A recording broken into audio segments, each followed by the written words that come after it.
Coming up on this edition of Safari Changemakers. People think, oh, it's just a holiday that we're paying for and everything else. But actually, in the long run, it isn't. You know, it changes ecosystems. It changes populations of wildlife. It's incredible. In my lifetime, we've done lots of different conservation, but to see something so dead come alive, it's just the most incredible feeling. This is Safari Changemakers. Conversations with Africa's most innovative visionaries, the guardians, pioneers, and trailblazers, offering solutions to the most pressing challenges facing the continent. Over-tourism, human-wildlife conflict, the climate crisis, and environmental degradation. Conversations that reveal bold strategies for sustainable tourism leading to economic opportunities for indigenous communities while protecting local ecosystems and wildlife.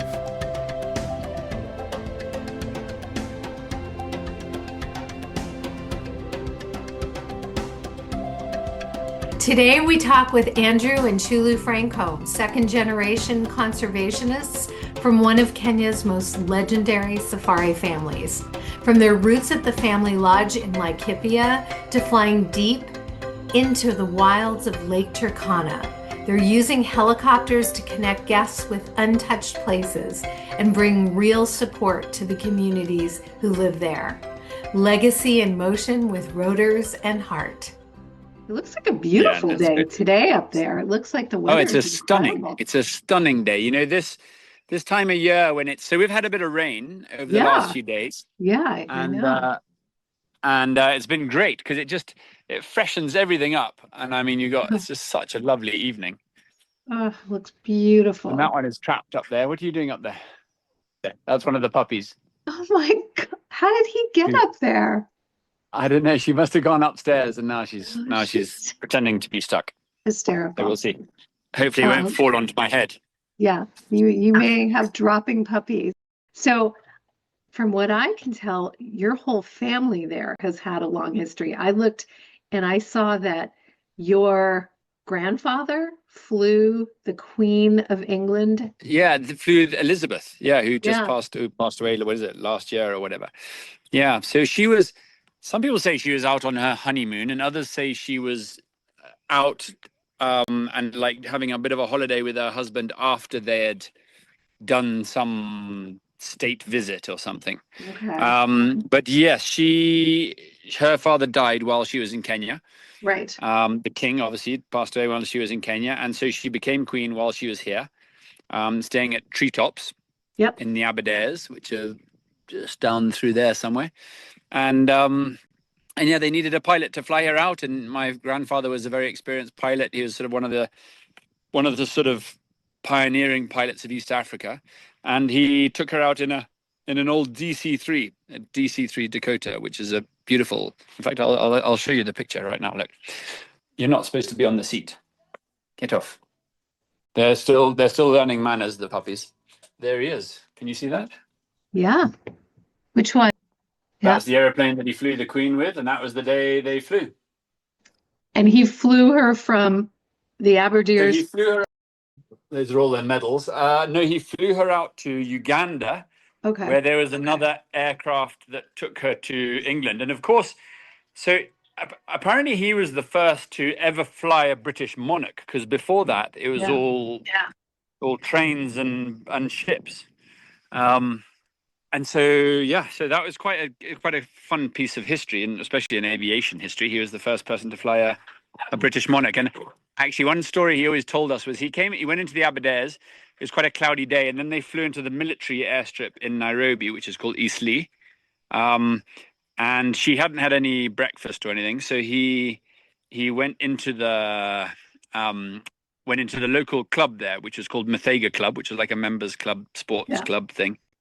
And he walked in, and there was some guy sitting down to have his breakfast, and the Queen was in the room next door, and he walked up and said, "Excuse me, sir, this is the matter of utmost importance." And he took the guy's breakfast away and took it through to the Queen, and she had it, and she said it was one of the best breakfasts she's ever had. Of course, the Queen did not go into the Muthaiga Club at that time because wasn't it gentlemen only? So it was exactly. So it was gentlemen's only, and so she was sort of hiding in the room next door, which is yeah. So it's very cool. And then the other story they had was there was a lot of storms that day, so they had to go very high, going across, around Lake Victoria, which is where they had to fly to get to Uganda. They had to go very high in the DC-3, and the DC-3 was everything in those days was sort of made for utilization, not for comfort of passengers. And so it didn't have a lot of heat in it. And so the story I heard was that they wrapped her in newspaper to keep her warm as they went high, which is, again, sort of an old survival trick, and the fact that they were newspapers, right, goes to show how long time ago. And so they wrapped her in newspaper to keep her warm. No reclining seats, no sleeper reclining beds. Seats and an in-flight movie. No. She was stuck in the deep end. And then I think your grandmother had a coffee farm similar to Karin Blixen's farm right around the same time in like 1914. Yes. So she came out, I think they came out in the early 1900s, so 1906, 1907, sometime around there. Okay. And she was my great-grandmother on my mother's side. Okay. And then my grandfather who flew the Queen was on my father's side. And yeah, she owned a coffee farm, and their big thing was to obviously it was very important for them to employ women. So they wanted to get women to start working, and actually all the way through to this day, I think still it's the main coffee pickers are still women. And so Karin Blixen was on the Karin side of town, aptly named after her. And my great-grandmother was on the other side of town, and town back then was just one street with Mathega Club sort of on the outskirts of it. And so yeah, my grandmother was on the other side, and we still have the farm was sort of sold off, and now it's all developed all around us. In fact, the American Embassy and the UN and all that is all on the same land. Yeah. I still remember going out and driving through the coffee farms, every time we used to go down and visit them. And so it's cool. It's amazing bit of history.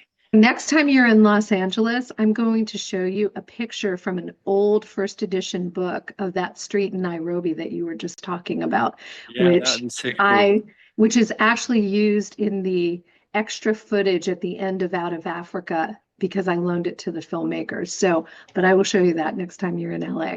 And we've been joined by Chyulu. Hi, Chyulu. I don't think we've ever met. No, I don't think you have ever met Chyulu. I don't think so. No, because you didn't come with me.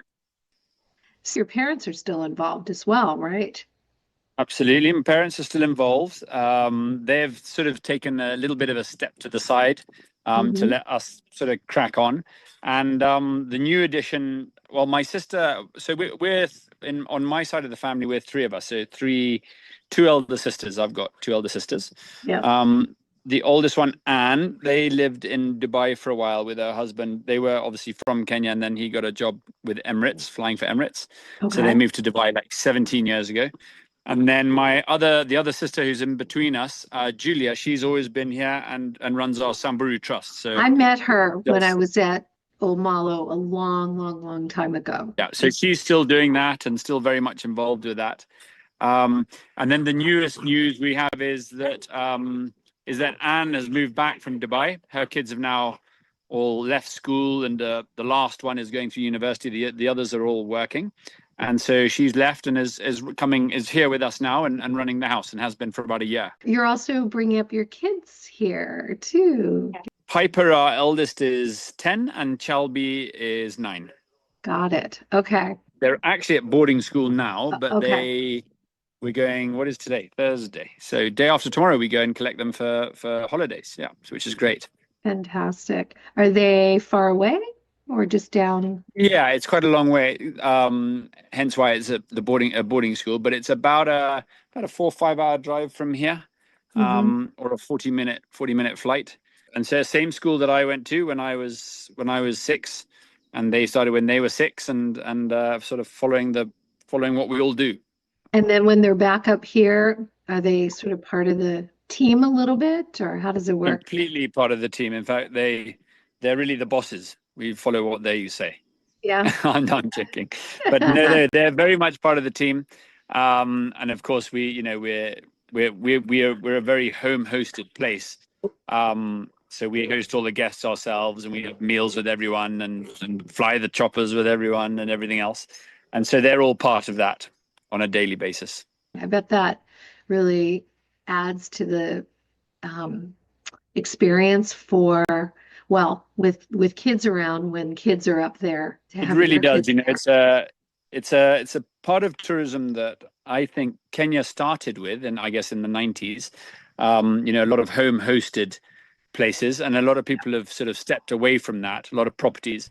And so really we're one of the last places that is a real bush home where, people are staying in our home and when we're hosting them. And it's great for us because we get to meet. We're very small. So in the lodge where we are, we only have 4 rooms. And so, you'll only have 8 people around the dinner table at any one time when you're full.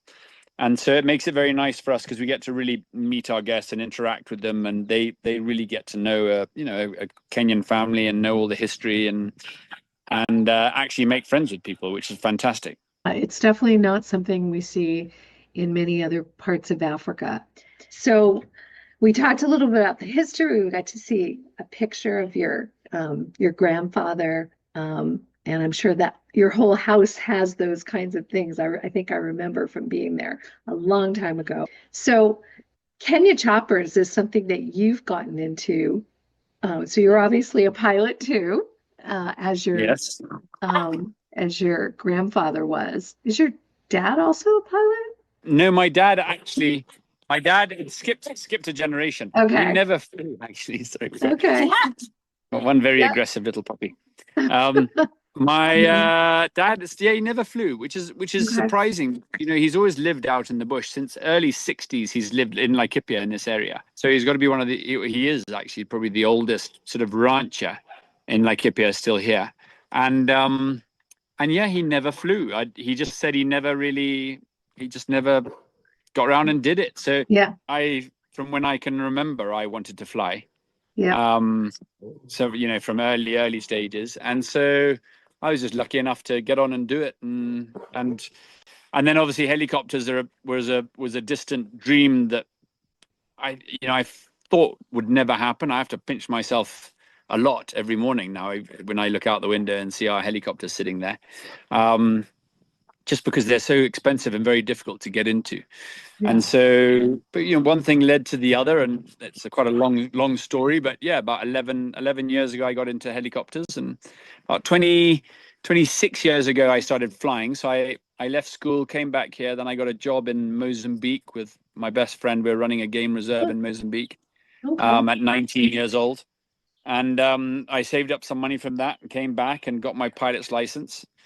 And then I think my father realized that he was going to lose me to flying. So he managed to buy a little 4-seater airplane, which I then flew from home. And I did a lot of conservation flying because that's really two of my sort of biggest passions, was aviation and conservation. So I started doing that and did that for a long time. And then, 11 years ago, one thing led to another, and we managed to get a little helicopter, and now we've got 3 and another one on the way this year. So we'll have 4, and it's just growing. And thanks to you guys sending out all these amazing people who come and fly with us, it's kind of led us to grow sort of organically, really, and quite naturally, not in a rushed way. And by no means are we sort of business minded. It's more of a passion, and that's what's sort of happened, which is a very lovely way for it to happen. In the last few years, since we've been able to sort of expand a bit more, we've really got into conservation with the helicopters. And so it's now sort of come full circle. We started in conservation, and then obviously the passion of flying got us into that. And then through having amazing guests coming to stay with us and flying with the choppers, we've now been able to really move the helicopters and do a lot for conservation. And so we're I think we're probably the main helicopter company in Kenya that does conservation throughout all the different reserves and conservation areas and organizations. For people who don't understand exactly what that means to do conservation in conjunction, can you just expand on that a little? Yeah, sure. So basically you have organizations like Save the Elephants and Space for Giants. They both focus on elephants. Save the Elephants was the Douglas Hamilton's, who are sort of he's sort of the elephant guru of the world, and he started it a long time ago, and his passion was elephants and looking after them, and more recently collaring and tracking elephants so they can see their movements and where their migration routes are, and in that way they can stop roads or towns going up in the wrong place or everything else, because luckily enough in Kenya there's still a lot of roaming land, sort of open land, not fenced, and so the elephants can roam and follow their traditional migration routes, but obviously as population grows, those routes can get cut off, and so it needs someone like Save the Elephants to be able to show that to people and like implement that. And so on that side with them, and also because they're into elephants, there's also a lot, every time there's a wounded elephant or an elephant with a spear in it from poaching or anything, they obviously need to call in a vet. So you use a Kenya Wildlife Service vet, and they usually need an aircraft, so a helicopter. So we'll be called in, and then we'll go with the vet. We go and dart the elephant and treat it, and then get it back up. And the same with the collaring. They'll go and dart an elephant, put the collar, dart in it. They find an elephant in a remote area, which they think will give them good information, because obviously they don't want to collar all the elephants. Yeah. And then we'll dart that one, put a collar on it. The collar lasts for about 3 years. So after 3 years, if the information has been good for them, they will put another collar on it, so to keep getting the information. And if the information has been quite boring, sometimes you get elephants that don't move all that far, then they will take the collar off. And so we're called in for all those different operations. But over the years, we've had amazing things. We've had, just very unusual areas that we've darted the elephants and collared them in, and very tricky areas. We've had, elephants that haven't gone down properly, and we've had to sort of change the plan as we're going. We've had a scenario once where they had a female and 3 calves trapped in a well. They'd fallen into this well and they were all trapped. One baby was already dead by the time we got there, but we scrambled and flew in there with spades and shovels and everything else, and it took us the best part of a day to pull them all out, and we got the female and 2 of her babies out. One obviously died, but you get all sorts of different things. And so how do you get an elephant out of a well? Oh, a lot of hecticness, a lot of digging and trying to clear away, and then we actually managed to get a big digger, and we tied ropes around the elephant and we pulled her out. But it was a lot of work, and but it's fantastic because it's what we love doing. It's what we really want to do, and you're sort of mixing together all your hobbies and doing something all together, and it's all of us together. In that scenario, it was us and Roteti, which is linked to Sarara, and Save the Elephants, and all of us coming together and putting together all our sort of skills and expertise to make it happen, to eventually save some Ellies, which was fantastic.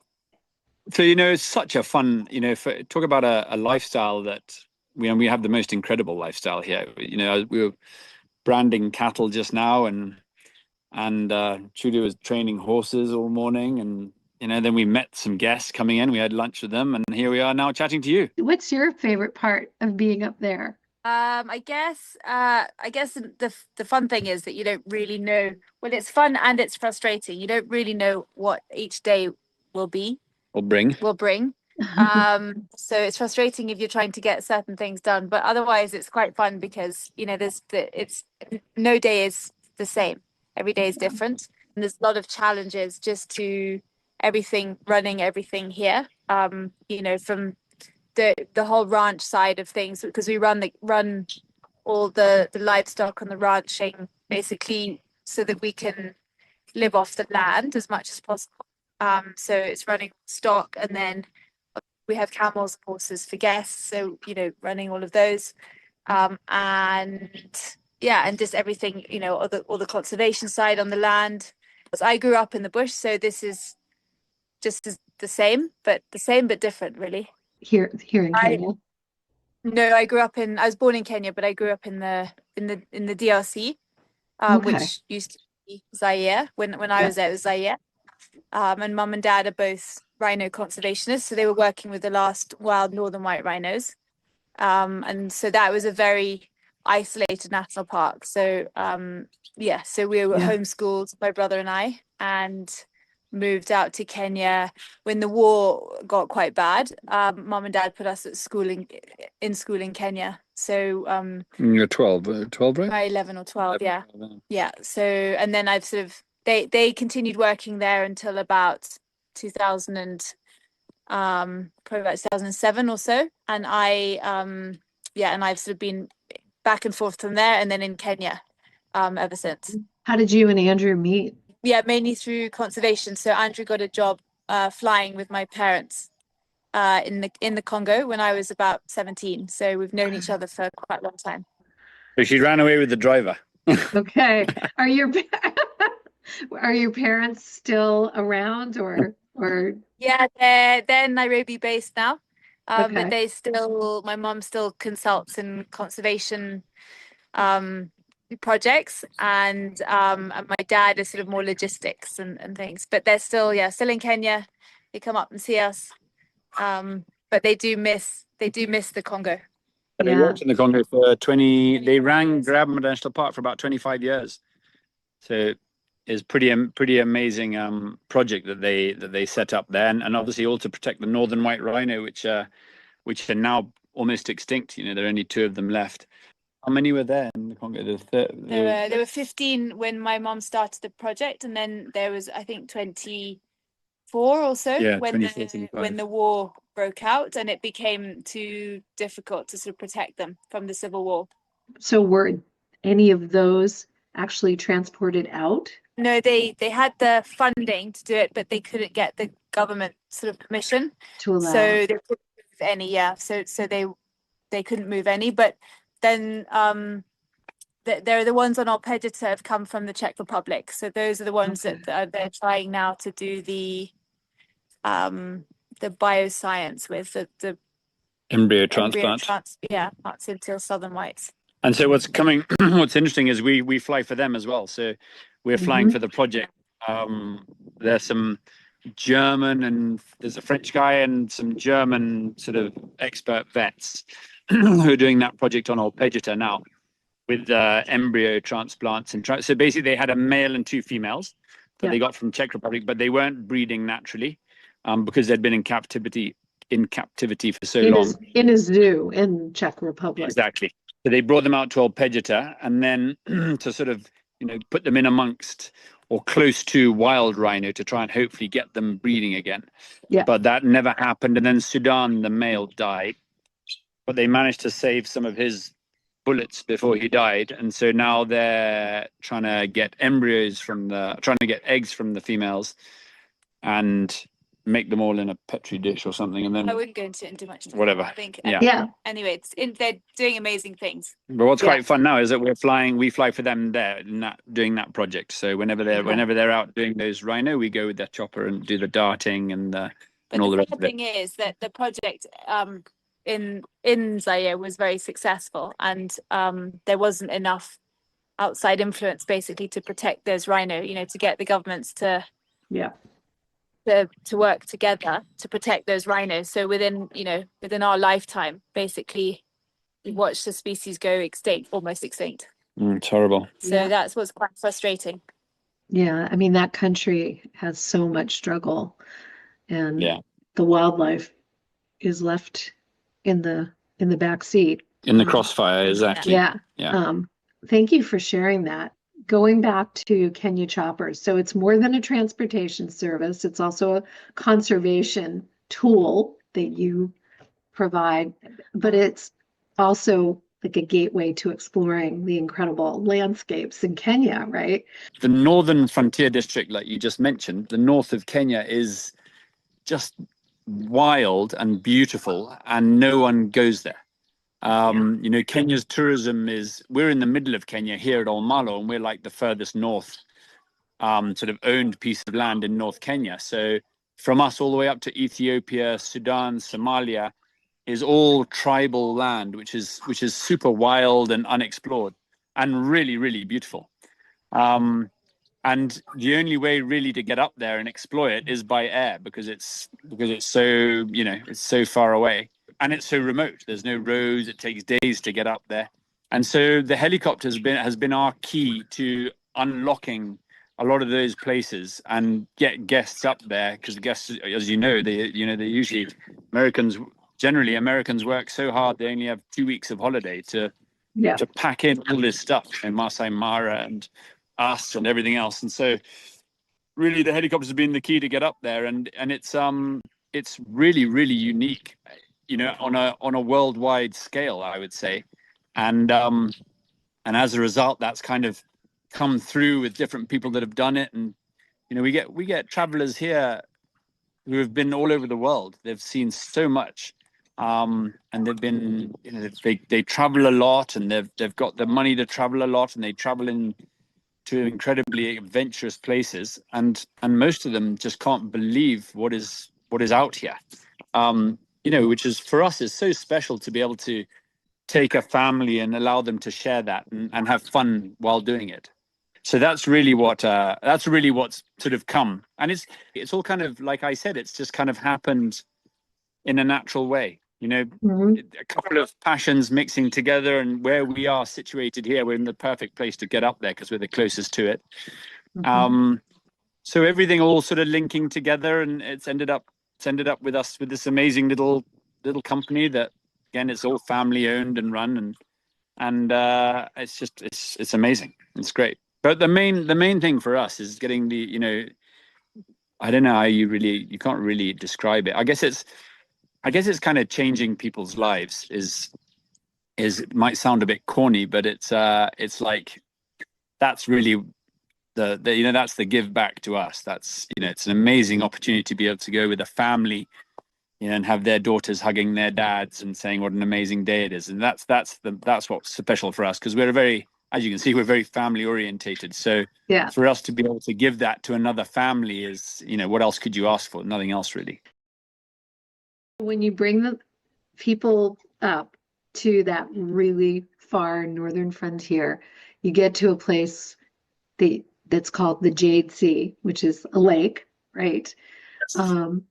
And what's going on up there? It's incredible. It's part of the Great Rift Valley, which is obviously massive. It starts in Jordan, ends down in Mozambique. It's about 5,000 kilometers long. And this is one of the most remote parts of it, and one of the most beautiful parts of it. And it's very wild. You get extremely wild tribes down there, and the tribes that do use it and go through there they're very nomadic and very out there as such. And so we'd go all the way up the valley, which you do all this exploring and landing and adventuring and everything else, and end up on this incredible southern end of the Jade Sea, which is a huge lake about 320 kilometers long, and it stretches and goes all the way up into Ethiopia. It's basically a long, skinny lake. And on in the lake, there are 3 islands. There's South Island, Central Island, and North Island. And South Island, on the southern end of the lake, is a big 15,000 acre island. It's a national park and a World Heritage Site. But because of it where it is, and because no one really went there or goes there, it was kind of just abandoned. And as a result, you get poachers or fishing poachers that go and live on the island, and they're trying to get anything, so they'll fish all the fish out, and they kill the crocodiles and poach the crocodiles, and and all of that. And this is an area where the crocodiles and the fish should be safe and should be allowed to breed and then populate the lake. And then if any fishing is going on in the lake, it's going on elsewhere, and that's a food source for all the tribes that live along the lake, which the 320 kilometer long lake, that's a lot of people. And so 4 or 5 years ago, when we first when I went and did a bit of fishing on the island, we realized really that this island was completely dead. It was kind of doomed. And so I went and we met with the Kenya Wildlife Service, who were very supportive and said they needed the support there and wanted to work together. And we started working together on the island, and 3-4 years down the line, we employed people to look after it. We had got rangers to look after it. We bought some boats so people could patrol there. And 4 years later, it's incredible. I mean, this place that was basically dead has all come to life. Now we're seeing the crocodiles breeding again. We're finding crocodile eggs. There are little baby crocodiles around the place. Back in the 50s, 60s, it was the largest breeding ground for Nile crocodiles in the world. And so it's just been an amazing thing to be able to give back. If guests weren't coming to stay with us, we wouldn't have the helicopters. We wouldn't be going there.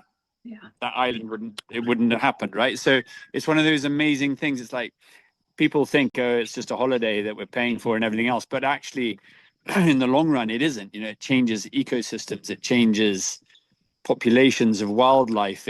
It's incredible. And so for us, for me, especially for me in my lifetime, we've done lots of different conservation, but to see something so dead come alive, and just because of a little bit of input from us, and it's just the most incredible feeling. It's amazing. Yeah. And so now future generations are going to be able to go there and see it how it is, and if the fish have a safe place to breed, they're going to populate the lake, and then you're going to provide food for millions of people for eternity. And so that's the bigger picture. The smaller picture is us just there doing our thing now. But the bigger picture is in 20, 30 years' time, there's still going to be families living off that lake, and it's going to be due to the odd guest coming out, which has provided us the means to look after the island, which has provided a safe zone for the fish and the crocs to breed in. And that's just that. But that's just a very small slice, very small bit of the world that they say. Then they say if everyone does their little bit, it'll make everything better.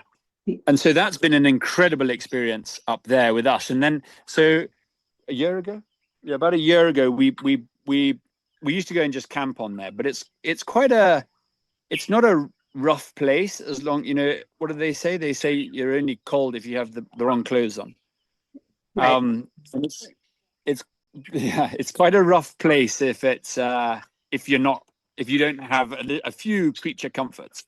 Yeah. And we used to go and camp there with guests, but it was very basic. We were sleeping on the beach, and it was a great adventure. But a year ago, we put up a little camp there. So we have a little shaded area. We have a little, just very simple little kitchen, a bathroom, so people can have a shower and have a proper toilet and all the rest of it. And then we sleep out under the stars on little cots. And it's just magic. I mean, you're on a 15,000 acre exclusive island in the middle of nowhere. It feels like you're camping on the moon, and you're right on the banks, right on the shores of the Jade Sea. And so you're looking out, over this incredible water, not a light in sight, and it's magic. And so that's been, for us, that's been a really fun and really, it's just been an amazing experience. And there's sand dunes all around it. In the valley on the way up to the lake, it's like 10 different worlds. You go from world to world, or to planet as you're flying along, and it's changing so dramatically, and it changes as you're flying along. Very slowly, we just poddle along in the helicopters, but as you're flying along, it's sort of changing every 3 minutes. You feel like you're in a different universe. It's bizarre. You can't really describe it. You have to do it. It's one of those things. But when you do, as you've seen, when guests do it, they're just blown away, because I think there's nowhere really in the world like it. Yeah. I haven't traveled the world, so I don't know, but a lot of our guests have, and they all say that is completely unique. And we're just very lucky. And the area where people are getting into the water in the Jade Sea, do you check for crocodiles first? We do, yeah. So we check for crocodiles from the air first, and we don't go swimming deep in. It's literally paddling in the Jade Sea. Yeah. But there are crocodiles in there, and we do tell everyone there are crocs, but we'll just go in nice and gently and have a bottle of champagne. Having a glass of champagne. Wow. And that's just a mini experience, as opposed to staying there, for a couple of days. Yes, you don't get much better than that. A must-do for people who really want to get away from the over-tourism. There's so much in Africa that's not over-touristed that it's amazing that there's over-tourism. Yes. That's an interesting point, but you're absolutely right. I think it's the way. I think it's the way tourism should be done. I think over tourism, comes if tourism isn't done in the right way, and sort of maybe interactions with communities and learning about cultures isn't done in the right way, or without respect, or completely turns commercial. I think people have to be careful about that, and then that, because that's what does change it, not necessarily for the better. Money coming into communities is very important in the right way. Yeah, absolutely.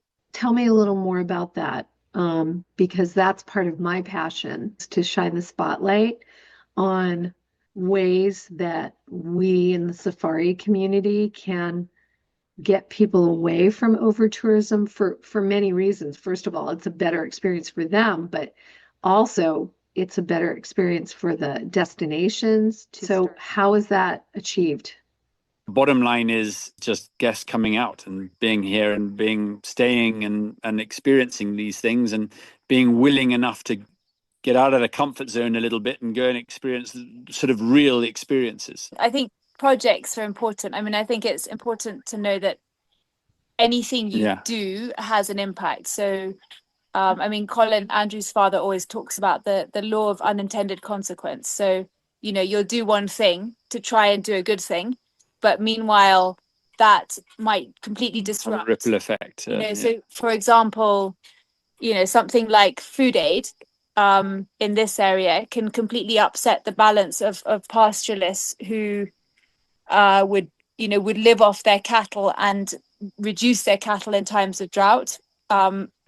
And there would be, there's people have lived in this area for years, and they have a balance, but everything that we bring in modern can upset that balance. So it's kind of understanding that if you're going to put money into projects, is it the right kind of project? Is there a lot of history and research behind it? And it's not just a project that's throwing money at something because money needs to be used somewhere. It should be doing the right thing. I think that's the main thing, is for people to, I think if you're a lot of well-established places with people who've grown up in the area and understand the land and how easy it is in this, it's quite a fragile ecosystem, so how easy it is to upset the balance. So it's sort of things like that. So everything we're trying to do new in the new areas in the north is trying to bear that in mind, and everything that we try and do here, we work a lot through the Samburu Trust, which is Andrew's other sister, and she very much works with the ecosystem and has found through each project there's another aspect to work with. So you work with the people, you need to work with the land, and you work with the wildlife. Corridors are a very big thing now, very important thing, with more fences and rhinos in areas, and getting migration routes right. All of that is very important, to mitigate conflict between people and wildlife, and the tribes all live alongside the wildlife. So we have to be careful to keep that balance, because once you upset that balance, that's when you get conflict.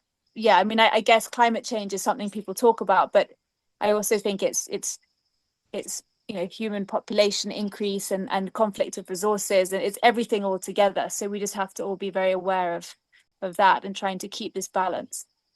And I think that's a big part of a big part of being part of the land.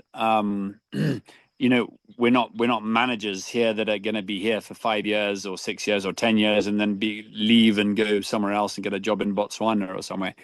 We're going to be here forever, being part of the land and being owners of our little piece of land here, and that brings a completely different outlook on conservation and everything, because you want it to be done in exactly the right way, because what you're doing is affecting your son and daughter taking it over from you, and that's very important. But it also is nice because you're not in any rush. You can do things slowly, you can try stuff and see how it works, and if it doesn't work, you go back to the drawing board, and you try and mitigate that law of unintended consequences the best you can.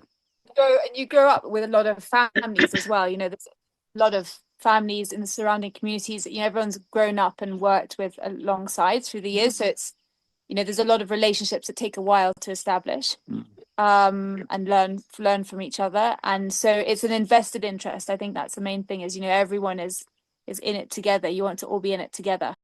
Julia's projects that she has complement what you're doing there, as far as a lodge operation. Is that something that guests can be involved with? Her main her project sort of started in 2000 with a big drought, and started with a women's beading project, children and education, and it's kind of changed as it's gone along, but the main thing that still supports all the women in this area is the beading workshop.